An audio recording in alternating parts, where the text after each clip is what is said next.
Alright folks, just want to shoot a quick video here talking a little bit about budget flashlights. And when I'm talking about budget flashlights, I'm talking about $20 or less, $15 or less, and then even in one case here, $5 or less.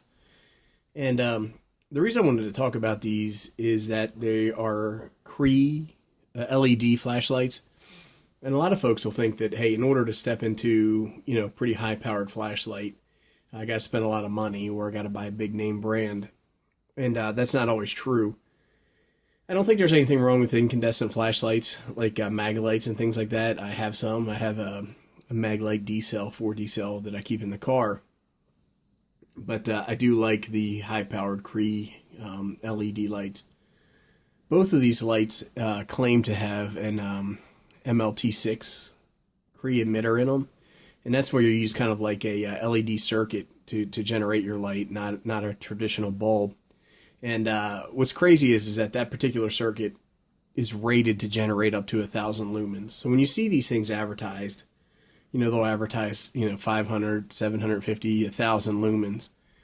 And these emitters will generate that kind of light under optimal conditions. So that means fully charged, 3.7 lithium-ion battery with perfect heat sinks, cooling, just things that will not allow that emitter to overheat.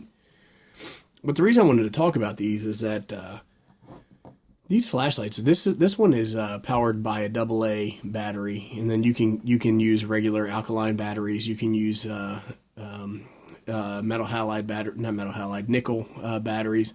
And this one is powered on an 18650 lithium-ion battery, rechargeable, and this one's significantly brighter. And you see that with the lithium-ion batteries. But this flashlight was about $4 shipped to me off of Amazon Prime. One thing about these is that they have you can pull this out, and you can kind of go from a wide beam, so that like a flood, to a throw if you pull it out.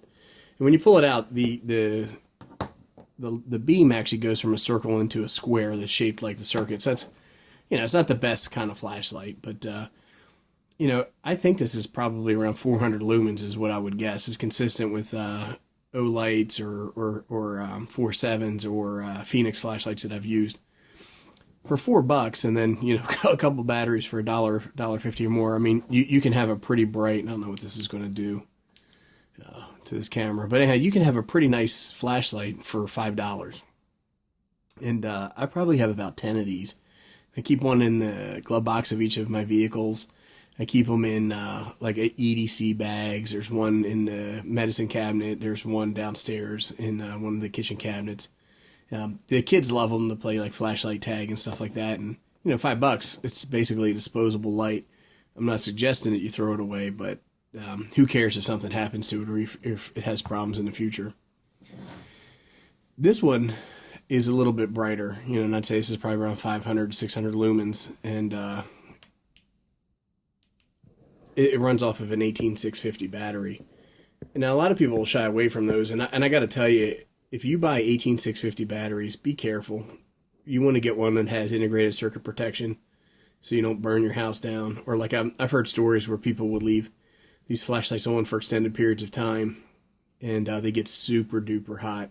And because they weren't using a battery that has circuit protection, it will shut itself off if it drains too low or if it drains too high. This is a 3400 milliamp per hour Olight battery, and these are about $25. This is kind of at the top of the food chain these days in terms of these batteries. You can get lithium-ion batteries at around 2,000 milliamps per hour for about $10. And this particular flashlight I got off Amazon Prime, shipped for about $12. So for under $25, I mean, you really could be sitting with a 18650 lithium-ion high-powered battery flashlight. And these are pretty decent as well. Now, both of these flashlights are good, around the house, EDC type flashlights, for when you might need a flashlight or you might want to use a flashlight. I don't think that they're bulletproof flashlights. And so when I want to talk about, if you're going camping, car camping with your buddies and stuff like that, and, I do that, so I'm not making fun of it by any stretch. These are good flashlights, or if you need something to go poke around in the backyard, or you need to go out in the garage or something like that, these are great flashlights. But if you're building something like a bug out kit or survival kit or something like that, I do think that maybe you want to go with a little bit more recognized name brand. I have had some of these fail. I've only had one of these 18650s, and it's this one right here, so I don't have a whole lot of experience to speak on that. These things are great flashlights. They're good budget flashlights, and there's no reason not to buy one if you're looking to get into a little bit brighter light. This is a Phoenix PD 35. That's probably something I would take if I was on a little bit more of a serious expedition where, hey, I needed a flashlight that I know is going to work, that I'm not going to have problems with. Same thing with this. This is an Olight M18 Maverick. But as somebody who uses flashlights this and appreciates the quality of a good torch or a good flashlight, I got to tell you, I don't see anything wrong with flashlights like this. Especially if you're just looking for something that is a nice to have, I want to have, not something that, if you get into a real pickle and you need candling or illumination technology, maybe you want to save up a little more and buy something else. But there's no problem with these flashlights. They're great. They work well. And I just want to do a quick video and put that out there. Again, you can be walking with one of these clipped in your pocket for less than $5. Less than 25, you get something like this. When you start to play with the lithium ions, integrated circuit protection is a good idea, and then a good charger that you don't have to worry about burning your house down with is another good idea. You got to be careful because a lot of that stuff comes from China. So I got some other videos on that if you have more questions, or you can post something in the comments below. Anyhow, that's it. Just want to do a quick video. Thanks, everybody.